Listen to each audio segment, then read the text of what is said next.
Bonjour à tous mesdames et messieurs, on se retrouve aujourd'hui pour le deuxième numéro des news d'ici. Alors ça faisait quelques temps qu'on n'en avait pas fait avec le Dr Strangelove, et pour la simple et bonne raison que il n'y avait pas forcément de news à vous apporter en fait. Mais aujourd'hui on a réussi à vous compiler pas mal de choses, de quoi vous faire une bonne petite vidéo, alors on espère que vous l'apprécierez, et si c'est le cas n'hésitez pas à lâcher un petit pouce bleu et à vous abonner pour ne rien rater sur la chaîne. Et bien sûr on commence comme d'habitude avec les rumeurs. Tout d'abord, toute petite rumeur, il semblerait que Bill Skarsgård viendrait auditionner pour le rôle de Swamp Thing dans le film du même nom. Pourquoi pas, quand on voit son travail dans ça, par exemple, moi je dis que ça pourrait le faire, il pourrait faire un très bon monstre du marais. Au moment où sortira cette vidéo, la donne aura peut-être déjà changé, et le prochain Superman de James Gunn sera peut-être aussi annoncé. En attendant, d'après The Hollywood Reporter, David Corenswet, vu chez Netflix dans la série Hollywood, serait le choix le plus sûr du réalisateur pour jouer Superman. Il devrait participer à de nouvelles auditions début juin. Deux autres acteurs sont également dans la course, même si leurs identités restent inconnues. Et en ce qui concerne Lois Lane, les noms de 4 actrices sont évoqués pour incarner la journaliste du Daily Planet. Emma Mackey, que vous avez pu retrouver dans Sex Education, Rachel Brosnahan, que vous avez pu voir dans la fabuleuse Madame Maisel, Phoebe Dynevor, que vous avez pu retrouver dans la chronique de Bridgerton, et également Samara Weaving, que vous avez pu voir dans Scream 6. Il semblerait que Brosnahan ait eu la première audition particulièrement réussie. Cependant, le Hollywood Reporter souligne qu'avec ses 32 ans, l'actrice pourrait être un poil trop âgée pour incarner le personnage, car la vision de James Gunn pour ce film serait plutôt orientée vers les protagonistes dans la vingtaine. Ensuite, nous tenons à vous faire un petit retour sur The Flash. Nous l'avons vu, et il n'y aura pas de spoiler, n'ayez crainte. Alors tout d'abord, indiquez-nous en commentaire si vous voulez qu'on fasse une grande review du film, comme on avait pu le faire avec le récent Gardien de la Galaxie 3 chez Marvel. On peut juste vous dire que le film est une tuerie, à notre goût. C'est pas la mode de dire du bien des films d'ici, comme on a pu le noter avec l'excellent Shazam, la rage des dieux qui s'est fait démonter par les critiques. Mais nous, on n'était pas forcément prêts à certains twists ou caméos du film, et on a particulièrement aimé l'humour du film avec cet aspect comédie très réussi malgré les gros enjeux du film.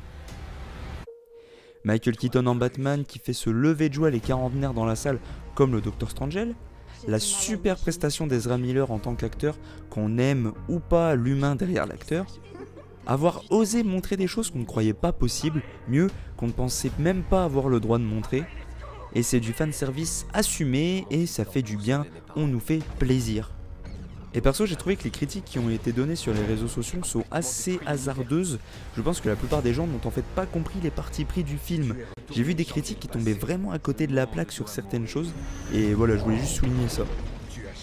Mais en tout cas, on restera néanmoins très triste de constater qu'il acte plus ou moins la fin du Snyderverse. Il représente l'espoir. Je t'aiderai à combattre Zod. Tu veux jouer les dingues? On va jouer les dingues. Et maintenant, on passe aux infos. Sans surprise, malheureusement, la série Gotham Knights est annulée après une seule saison. A priori, tous ceux qui avaient pu jeter un œil aux premiers épisodes de Gotham Knights ou même au trailer l'avaient vu venir. La CW a opéré ces derniers mois, après son rachat, une purge de ces séries télé qui n'ont pas été reconduites. Gotham Knights avait des scores de visionnage relativement corrects mais pas assez hauts pour les standards de la CW qui, restrictions budgétaires oblige, a décidé de ne garder qu'une poignée de séries avec de très fortes audiences. Et justement, la série Superman et Lois sera renouvelée pour une 4e saison, mais celle-ci sera plus courte, 10 épisodes au lieu de 15 habituellement, et avec un peu moins de budget. Enfin, la série sera également disponible sur la plateforme Max, après que les épisodes soient passés auparavant sur la CW. Retenue en février 2021 par Andy Muschietti, Sasha Calle et Kara Zor-El alias Supergirl dans The Flash, elle avait un temps été envisagée à l'écran avec son cousin Kal-El alias Superman incarné par Henry Cavill, mais elle y sera finalement seule avec Michael Shannon alias Zod. EW relate un échange qu'elle a eu avec Henry Cavill. Oui, je l'ai rencontré, dit-elle. Je l'ai rencontré en fait après la fin du film, des mois plus tard. Je l'ai serré dans mes bras. Tu sais, c'est Henry Cavill, mec. Notre homme d'acier, il est gentil et très correct et c'était une expérience formidable. Je lui ai demandé « Est-ce que je t'ai rendu fier, cousin? Superman approuve-t-il » poursuit-elle. Il m'a répondu « Absolument, tu as fait un travail phénoménal. » Pour moi, cela signifiait énormément parce que c'est Henry Cavill, l'homme d'acier. Très belle anecdote, je trouve d'ailleurs. Et justement, Superman fête ses 85 ans cette année. Alors pas Henry Cavill, hein, je parle bien du personnage des comics. Sa première apparition avait eu lieu dans Action Comics numéro 1 en 1938.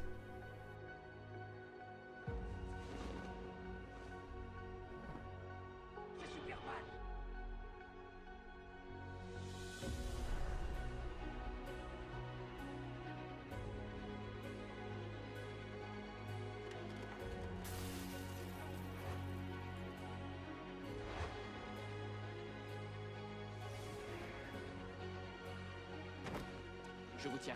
Vous me tenez? Et vous qui vous tient?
Que représente le S? Ce n'est pas un S. Sur ma planète, ça signifie espoir.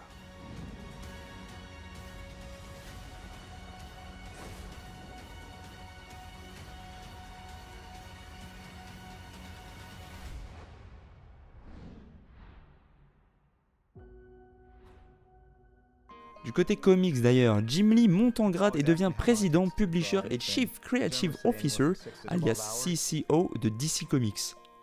En poste depuis qu'il avait vendu son studio Wildstorm à DC Comics, Jim officiait déjà comme directeur de la publication depuis quelques années, mais là il se retrouve tout en haut de l'échelle comics de DC.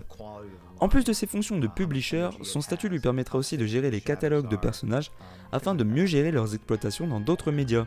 On peut donc s'attendre à une collaboration poussée avec James Gunn et les autres partenaires de DC Studios pour faire fonctionner l'ensemble de la marque DC Comics. On attend aussi toujours vos commentaires concernant les sorties US ou France, ce que vous en pensez et ce dont vous voulez qu'on parle.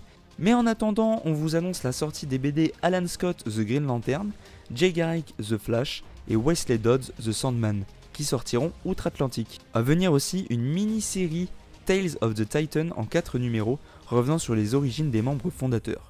De notre côté, en France, Urban Comics annonce Gotham City année 1 et The Human Target pour le mois Tom King en octobre 2023. Aussi une autre news officielle, le jeu vidéo Suicide Squad Kill the Justice League est repoussé au 2 février 2024. Hello, Brainiac. Is it happening now? Great. You will have Luthor ASAP. Good news! You want Luthor, all you have to do is come and get him.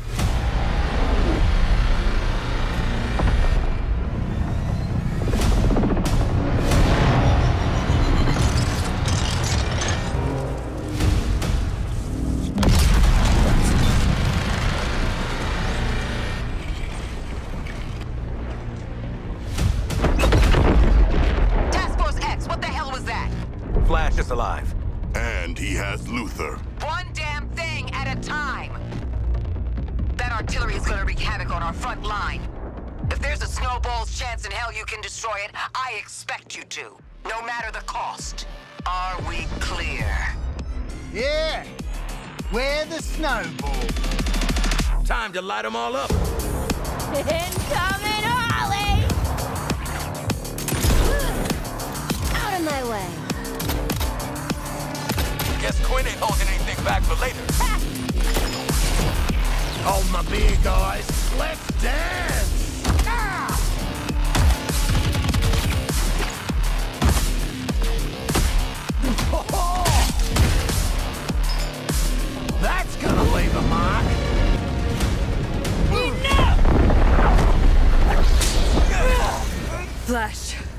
How do I stop this? Please, tell me how.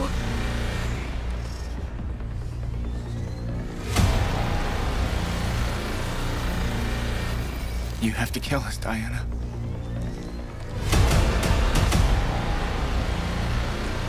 We have to die to save the world.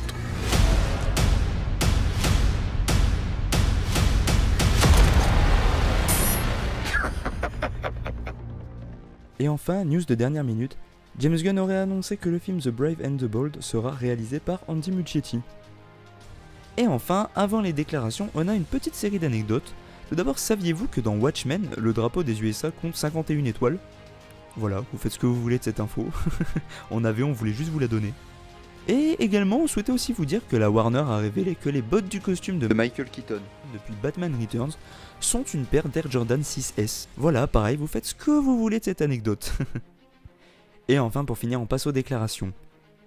Michael Shannon a déclaré que le tournage de The Flash, dans lequel il y reprend son rôle de Général Zod, lui avait été très pénible. Je ne me suis pas amusé, je ne comprenais même pas ce que je faisais, disait-il. James Gunn, lui, a fait quelques révélations sur son Superman Legacy, avec la française Pomme Clémentief qui sera de la partie. Le tournage débutera en janvier 2024 à Atlanta et exploitera les jeunes années de Clark Kent arrivant au Daily Planet. Et enfin, James Gunn, toujours, a confirmé qu'il avait des plans pour introduire Static pour son univers DC. Donc voilà, mesdames et messieurs, c'est tout pour cette Marvel News. Il y avait pas mal d'infos, on a essayé de résumer pas mal de choses dans une seule vidéo, j'espère que ça vous a plu. N'hésitez pas, si vous voulez qu'on fasse plus de DC News, quitte à mettre moins d'infos dedans, que les vidéos soient plus courtes, n'hésitez pas à nous le dire. N'oubliez pas non plus de nous préciser si vous souhaitez qu'on parle des sorties américaines en comics. Évitez de spoiler potentiellement des choses aux gens qui ne voudraient pas être spoilés. C'est très important pour nous, on tient à faire des vidéos qui vous plaisent le plus possible et donc à éliminer les choses qui pourraient vous déplaire. En attendant, encore une fois, si la vidéo vous a plu, n'hésitez pas à nous le dire en commentaire. N'hésitez pas non plus à liker la vidéo, à vous abonner et à activer la petite cloche pour être au courant dès qu'on sort une nouvelle vidéo. Et enfin, n'hésitez pas à partager la vidéo autour de vous, à vos amis, à votre famille, à vos proches en général. Ça nous fait un petit peu plus de visibilité et on prend totalement. Ça nous ferait extrêmement plaisir que de nouvelles personnes découvrent la chaîne. Donc voilà, surtout, n'hésitez pas. Et sur ce, mesdames et messieurs, je vous laisse, j'espère que la vidéo vous a plu. Merci au Dr Strange de l'avoir écrit. Et surtout, n'oubliez pas le mot de la fin, parce que moi je ne l'oublierai pas. Bonne soirée.